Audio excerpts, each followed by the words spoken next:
보내며 누가 우리를 위하여 갈고 하시니 그때 내가 이르되 내가 여기 있나이다 나를 보내소서 하였더니. 아멘.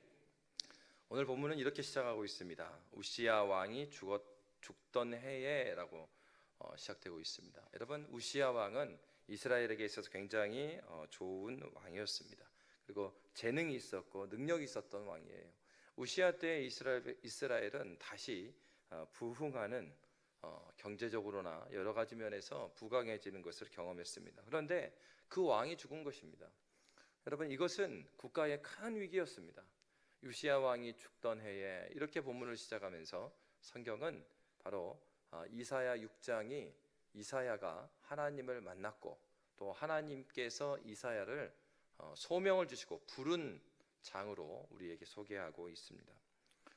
근데 여러분, 우리가 이제 그렇게 해서 우시야가 죽던 그 위기의 때에 이사야가 하나님께 나아갔고 하나님은 이사야를 만나시고 이사야에게 소명을 주는 본문입니다. 그런데 사실 우리가 생각할 때 하나님의 부르심에 대한 얘기가 이 이사야서 말씀에 처음에 나오지 않고 이 6장에 나온 것에 대해서 질문을 던져볼 수가 있습니다. 사실 1장부터 5장까지의 말씀을 보면 1장부터 5장은 이제 죄가 가득 찬 이스라엘 백성을 말하고 있습니다. 예루살렘 성도 죄가 가득 찼고요, 하나님의 심판이 바로 앞에까지 와 있는 그 모습을 말하고 있어요. 그러니까 의도적으로 성경의 저자는 이사야서에서 이사야의 소명장, 이사야를 부른 장을 6절에다가 배치를 한 거죠. 그러니까 무슨 말이겠습니까? 1절부터 5절까지 이스라엘은 영적으로 지금 죄가 관영하여서 아주 부패한 가운데 올 때까지 다 왔단 말이에요. 그런데 우시야 왕이 죽었습니다. 그러면은 우시야 왕이 죽었으면 위기를 느끼고 그들이 어떻게 했어야 되겠어요? 성전에 나아가서 하나님께 기도했어야 됩니다. 그런데 그들이 볼 때는 우시야 왕에게는 요담이라는 왕이 있었어요. 아들이 있었죠. 그러니까 다음 왕이 있으니까 뭐 문제 없겠지. 저들은 죄가 관영해서요, 죄가 아주 충만한 상태에 있는데 그것에 대해서 더 이상 느끼지 못할 정도의 병에, 영적인 질병에 걸려 있는 거죠. 여러분, 영적인 질병은 다른 것이 아닙니다.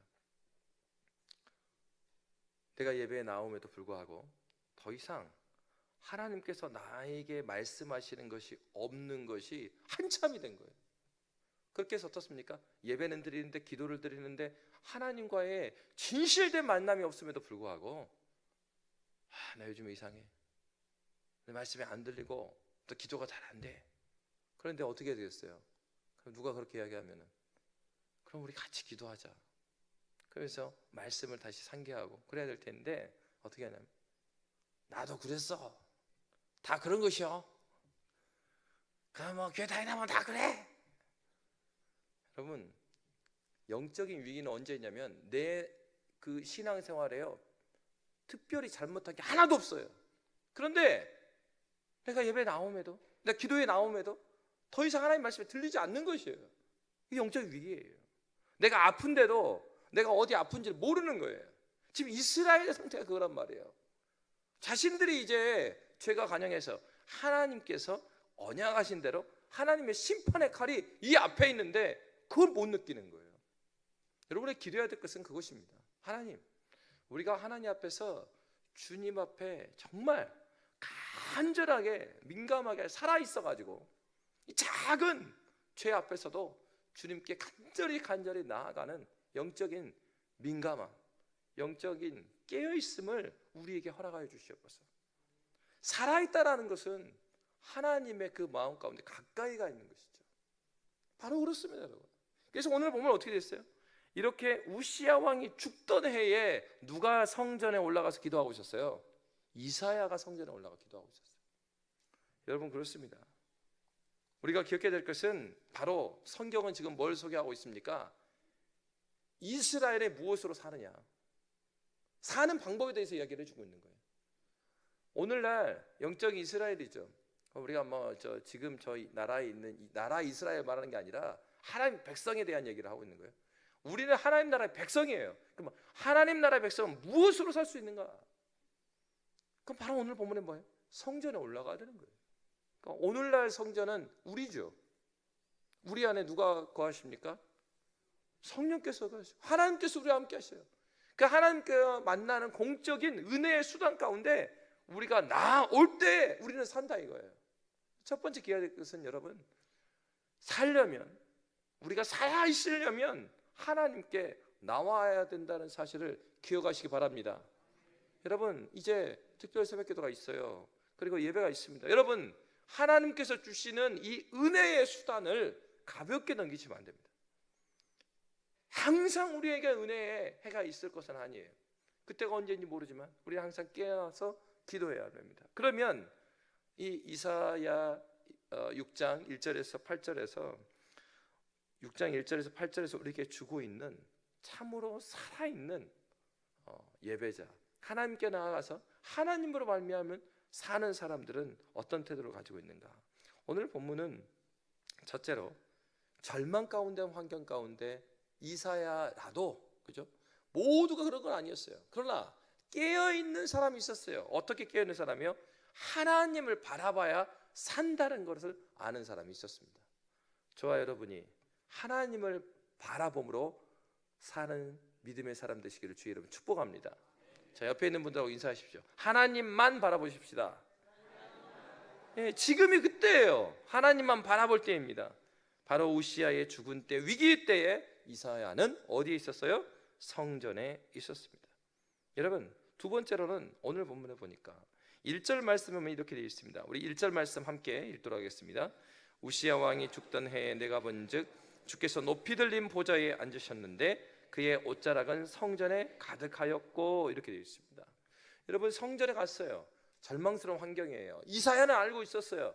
지금 죄악 가운데 우리 백성이 있고 이제는 하나님의 심판에 매가 있다는 걸 알아요. 그가 성전에 나왔습니다. 성전에서 그가 보았던 모습은 주께서 높이 들린 보좌에 앉으셨는데 그의 자락은 성전, 옷자락은 성전에 가득했다. 여러분, 높이 들린 보좌에 앉으셨다. 이것은 무엇을 뜻하고 있습니까? 주님께서 왕이시라는 것이고요, 또 보좌에 앉으셨다. 여러분, 그렇습니다. 우리나라의 그 왕들도요, 항상 뭐 근정전에 들어가 있는 것은 아니에요. 그러니까 업무를 보고 아주 중요한 일이 있을 때마다 그 경복궁에 가면은 그 근무하는 공간이 좀 다릅니다. 그러니까 어떤 일을 할 때는 여기 들어가서 일 보고요, 어떤 일을 볼 때는 여기 가서 일 보고, 이런 식이에요. 그러니까 지금 왕이 있는데 왕께서 보좌에 앉았다, 이 말은 통치 행위를 말합니다. 하나님께서 다스리신다는 거예요. 지금 이사야가 깨달은 건 뭡니까? 이스라엘 백성이 지금 예루살렘도 망하게 됐고 또 이스라엘도 정말 위기의 순간이고 그나마 우시아 왕이 있었는데 우시아 죽었구나. 이사야 마음 가운데 하나님께 나아가겠다고 생각하고 하나님께 딱 나아갔는데 거기서 보이는 환상이 무엇입니까? 주님이 보좌에 앉으셨어요. 첫 번째 하나님께서 답변은 무엇이에요? 내가 네 눈에는 지금 굉장히 위기의 때에 있지만 지금도 내가 이 보좌에 앉아있다. 하나님께서 지금도 다스리심을 믿으시기 바랍니다. 우리의 위기 가운데 있고 어려움 가운데 있고, 여러분 기도 제목을 가지고 주님의 전에 오늘 들어오셨죠?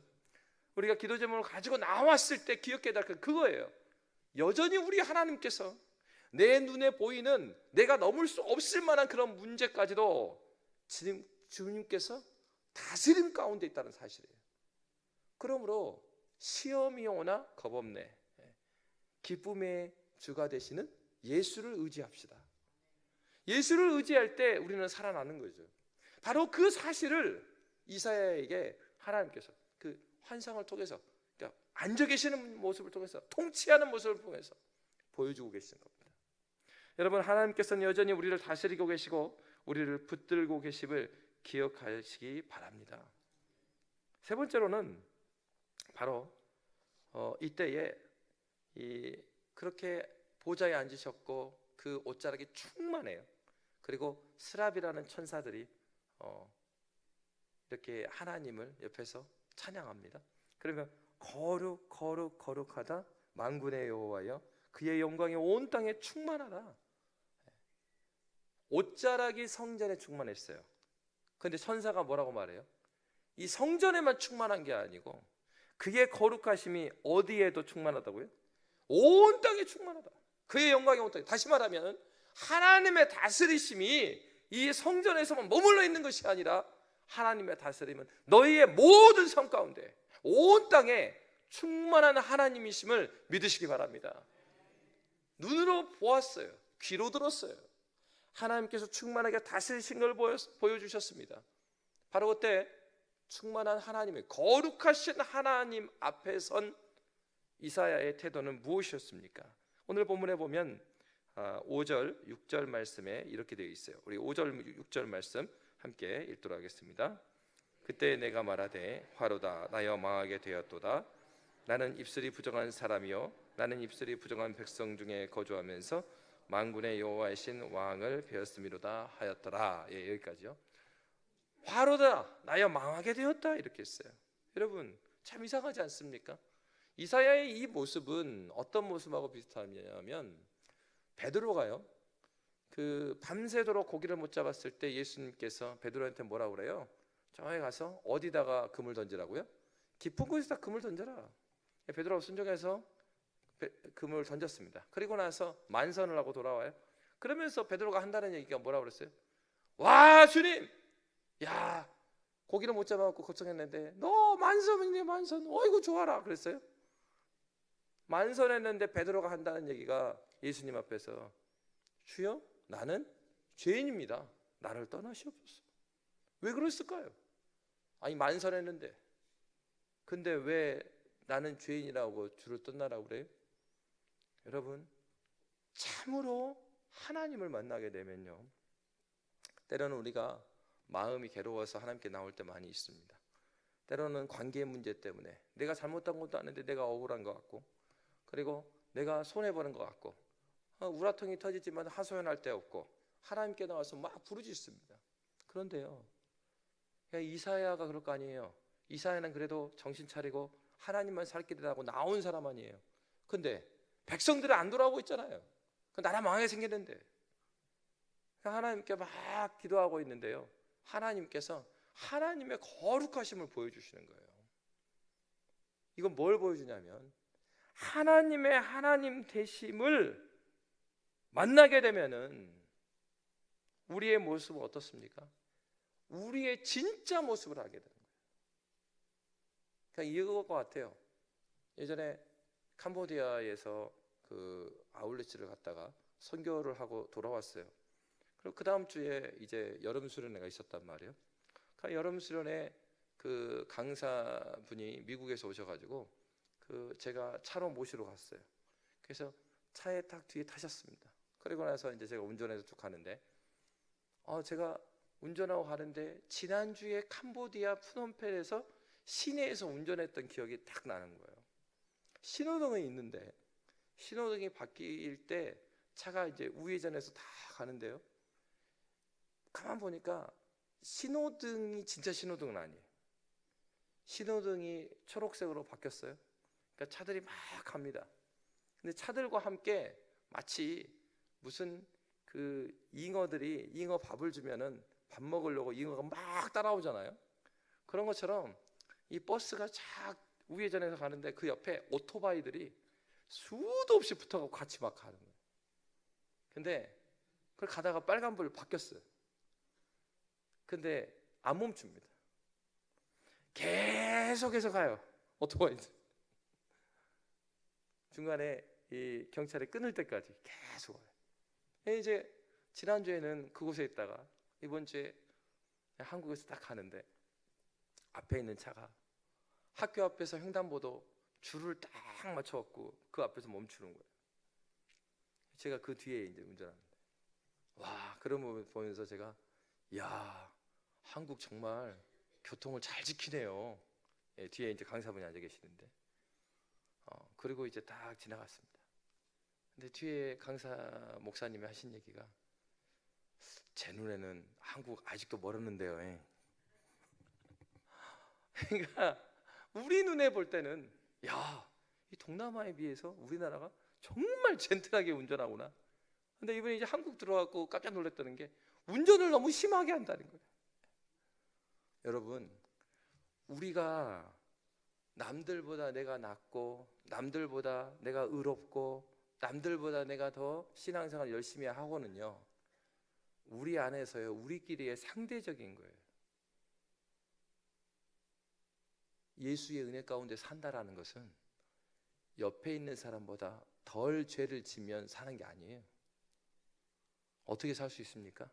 여러분, 어떻게 받아요? 다른 이름으로서는 구원받을 이름을 우리에게 주신 적이 없어요. 우리의 기준이 옆에 있는 사람보다 조금 더 낫고, 옆에 있는 사람은 조금만 괜찮으면 내가 사는 것인가? 아닙니다. 하나님께서 보여주신 건 무엇입니까? 우리가 살려면요, 누구한테 나아가야 돼요? 영원한 우리의 영광이 되시고, 영원한 정말 거룩함의 진정한 거룩함이 되신 하나님 한 분에게 나아가야지 우리가 사는 줄을 믿으시기 바랍니다. 우리는 남들보다요 조금 괜찮은, 남들보다 조금 좋은 교회가 되고, 남들보다 조금 가정이 되고, 남들보다 조금 더 괜찮은 그런 사람이 되려고 믿는 것이 아니고요, 누구를 닮으려고 믿어요? 예수 닮기 위해서 하는 거예요. 여러분의 기준이, 우리의 기준이 다른 사람보다 조금 더 죄를 덜 지는 사람, 그것으로 살면 안 되죠. 하나님께서 우리의 삶의 현장에 우리를 왜 보내셨습니까? 남들보다 조금 깨끗하게 사시려고요? 그렇게 치면은 더 깨끗한 사람이 살면은 자기 등수가 안 차면 자기는 하나님 앞에 못 나가겠네요. 우리의 기준은 남들보다 조금 괜찮은 것이 아니에요. 예수 닮기 원하는 거예요. 예수가 우리의 삶의 기준이고, 예수가 우리의 삶의 목표가 되는 거예요. 그것을 언제 보여요? 거룩하신 그 하나님께 나아갔을 때 내가 누군지 진짜 보여요. 성경이 말하는 겸손과 겸비는 어디 앞에서 보는 거예요? 십자가 앞에서 보는 거예요. 남들보다 내가 괜찮은 것은 사람이 아니라 영원한 기준 되시는 그리스도 예수의 앞에서 볼 때, 주님, 나는 죄인입니다. 거룩하신 그 하나님 앞에 가보니까 이사야도요, 자기 내놓을 곳이 없죠. 주님, 난 죄인일 뿐입니다. 주님 앞에서 내가 어떻게 나의 무엇으로 주께 나아가겠습니까? 이사야의 고백은 바로 그것입니다. 화로다 나는 망하게 되었도다. 나는 입술이 부정한 사람이요, 나는 입술이 부정한 백성 중에 거주하면서 만군의 여호와이신 왕을 배웠음이로다. 어떤 왕? 심판하시기 모든 의의 기준이 되신 그분 앞에 있다라는 거죠. 여러분, 바로 그럴 때 하나님께서는 그렇게 죄를 고백하고 더 겸비함으로 하나님께 나오는 백성을 버리지 않으십니다. 여러분, 우리가 예수 때문에 나를 굽히면요, 여러분, 자존심이 구겨지는 게 아니에요. 예수 때문에 내 자신을 버리는 것이, 내 자존심을 버리는 것이 사는 길이에요. 내 마음으로는 나만 잘못했어, 지가 먼저 했잖아, 나만 잘못했냐고. 그래가지고 언제 꺼내요? 잘 들어봐. 작년에 말이요. 여기서 작년에 말하면 또 어떻게? 그래? 5년 전에는 말이요. 막 들춰내는 거예요. 뭡니까? 예수의 은혜를 경험한 사람의 특징은요, 용서가 있고요, 용납이 있는 것이죠. 내가 은혜 받았다라는 증거는 내 자존심보다 예수의 십자가가 큰 권능이기 때문에 내 자존심은 십자가에 못 박고, 나를 구원하신 주님의 사랑 때문에요, 용서가 내 인간적인 마음이 이걸 뛰어넘지 못하는 것이 괴로움이 되는 사람이죠. 그래서 하나님께서 주신 은혜의 공동체의 특징은 용서하고 용납함으로 살아가는 거예요. 무지도 따지 먹고 사랑해, 이게 아니고, 분명히 그 사람이 사랑하지 못할 일이 있어요. 그런데 그래 네가 잘했다, 그런 것이 아니고 내가 더 죄인임을 고백하는 거죠. 하나님 앞에서 나의 무엇을 드러내기 위한 것이 아니고, 나의 그 무엇은 계속해서 십자가에 못 박고, 하나님 더 큰 사랑 주십시오. 충분히 용납할 수 있는 용기와 사랑을 나에게 허락하여 주십시오. 내 잘못과 그리고 나의 무엇을 감추는 그런 용기 말고, 십자가 앞에서 나 자신을 버릴 수 있는 용기를 주십시오. 그것이 그리스도인들 사는 길입니다. 이사야는 하나님 앞에 나아갔을 때 자기의 모든 죄악들의 이 더러운, 그러니까 이런 거 있을 수 있지 않겠어요? 하나님, 그래도 모든 백성이 주님을 떠나도 그래도 제가 여기 있지 않습니까? 근데 여러분, 여기에도 아주 미묘한 게 있잖아요. 내가 여기 있다라는 거에 아주 작은, 자기 저 마음 깊은 곳에 숨겨놓은 자기 의가 여기 있는 거예요. 하나님의 왕되심, 하나님이 지금도 다스리고 계시는데 내가 상황을 보고 지금도 다스리시는 하나님을 내가 의심했군요. 하나님이 여기 계시는데 하나님이 계시지 않는 것처럼 내가 그렇게 괴로워했군요. 주님을 진정으로 만나면 나의 십자가 앞에서 나의 진정한 모습을 보게 되는 것이죠. 우리는 주님 앞에서 할 수 있는 게 다른 것이 없습니다. 주님 나는 죄인입니다. 주님 나를 받아주시옵소서. 이사야는 하나님께 무릎 꿇었습니다. 그때 하나님께서 천사를 통해서, 스랍을 통해서 제단 숯불로 그 입술을 대면서 그를 정결케 해주십니다. 여러분, 그리스도 예수 때문에 나를 부인하고 그리고 하나님 말씀에 순복하면서 죽게 나오는 것은 손해보는 것이 아니에요. 그것이 사는 길이에요. 그리스도인의 사는 방식입니다. 그러므로 그리스도인들은 어떻게 살아가요? 주님을 붙들고 주님께 나아가서 간절히 하나님의 영광을 경험하게 되면 그가 백성들을 대표하여서 자기 죄를 하나님께 고백하고, 바로 그러한 하나님의 백성에게 하나님께서는 뭐라고 말씀하십니까?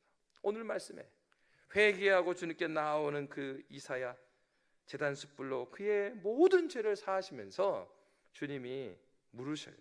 8절 말씀입니다. 우리 8절 말씀 함께 읽도록 하겠습니다. 내가 또 주의 목소리를 들으니 주께서 이르시되 내가 누구를 보내며 누가 우리를 위하여 갈꼬 하시니 그때 내가 이르되 내가 여기 있나이다 나를 보내소서 하였더니. 아멘. 아무도 보낼 사람이 없다 이거예요. 그 수많은 이스라엘 백성들에게 보낼 사람이 없을 그때 이사야가 주님 내가 여기 있나이다 나를 보내소서. 여러분은 어떠한 삶을 살기 원하십니까? 모든 사람이 하기 싫어할 때 그때에 그리스도인들은 어떤 사람이 되겠어요? 주님 사랑함으로 주님 내가 여기 있습니다. 고난받는 것을 즐거워하고 내가 손해보는 거, 그냥 손해보는 걸 말하는 게 아니에요. 바보같이 살아가는 게 아니에요. 예수 때문에 바보같이 살아가는 얘기예요. 예수 때문에 주님 내가 여기 있습니다. 예수 때문에 제가 더 나누겠습니다. 무너진 성벽 어떻게 쌉니까? 무너진 성벽에 내가 들어감으로 쌓아지는 거예요. 저기 봐라 저기 봐라 저기 무너져 있잖아, 저거 안 됐잖아, 이렇게 해서 성벽이 쌓아지는 게 아니라고요. 주님의 몸된 교회가 어떻게 세워집니까?